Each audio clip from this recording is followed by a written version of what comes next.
Assalamualaikum warahmatullahi wabarakatuh. Kami dari kelompok 6 akan mempresentasikan materi tentang hakikat perkembangan peserta didik.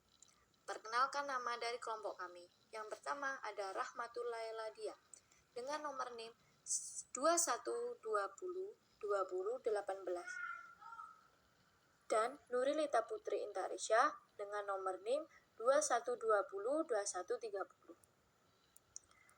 Oke, kita akan membahas tentang pengertian perkembangan. Perkembangan berasal dari kata kembang menurut Kamus Bahasa Besar Indonesia. Kembang berarti maju atau menjadi lebih baik. Perkembangan adalah proses kualitatif yang mengacu pada penyempurnaan fungsi sosial dan psikologis dalam diri seseorang dan berlangsung sepanjang hidup manusia. Yang kedua, ada pengertian peserta didik. Departemen Pendidikan Nasional 2003 menegaskan bahwa peserta didik adalah anggota masyarakat yang berusaha mengembangkan dirinya melalui jalur jenjang dan jenis pendidikan. Peserta didik usia SD atau MI adalah semua anak yang berada pada rentan usia 6-12 tahun atau 13 tahun yang sedang berada dalam jenjang pendidikan SD atau MI. Yang ketiga, hakikat perkembangan peserta didik. Pada dasarnya, perkembangan merujuk kepada perubahan sistematik tentang fungsi-fungsi fisik dan psikis. Perubahan fisik meliputi perkembangan biologis dasar sebagai hasil dari konsepsi, pembuahan ovum dan sperma, dan hasil interaksi proses biologis dan genetika dengan lingkungan. Sedangkan perubahan psikis menyangkut keseluruhan karakteristik psikologis individu seperti perkembangan kognitif, emosi, sosial, dan moral. Selanjutnya, kita akan membahas ciri-ciri perkembangan setiap individu.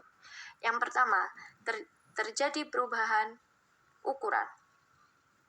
Yang kedua, terjadi perubahan proporsi. Yang ketiga, lenyapnya tanda-tanda lama. Yang keempat, munculnya tanda-tanda baru.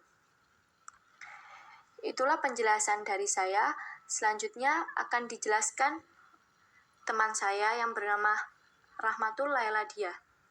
Selanjutnya saya akan menjelaskan tentang prinsip-prinsip perkembangan. 1. Perkembangan merupakan proses yang tidak berhenti. 2. Semua aspek perkembangan saling mempengaruhi. Perkembangan mengikuti pola atau arah tertentu. 4. Perkembangan terjadi pada tempo yang berlainan. 5. Setiap fase perkembangan memiliki ciri khas. Dan selanjutnya adalah hukum-hukum perkembangan peserta didik. 1. Hukum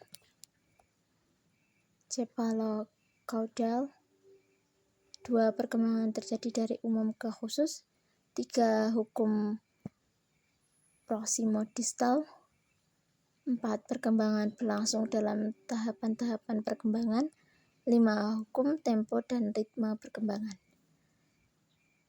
Dan selanjutnya adalah fase-fase perkembangan peserta didik. Menurut Aristoteles, membagi masa perkembangan selama 21 tahun dalam 3 septenia. 3 periode kali 7 tahunnya dibatasi oleh 2 gejala alami yang penting, yaitu pergantian gigi dan munculnya gejala-gejala pubertas. Hal ini didasarkan pada paralelitas perkembangan jasmania dengan perkembangan jiwa anak. Pembagian ini meliputi 0-7 tahun disebut sebagai masa kecil, masa bermain. 7-14 tahun masa anak-anak, masa belajar atau masa sekolah. 14-21 tahun masa remaja atau pubertas, masa peralihan dari anak menjadi orang dewasa. Mungkin itu yang bisa kita sampaikan dari kelompok 6.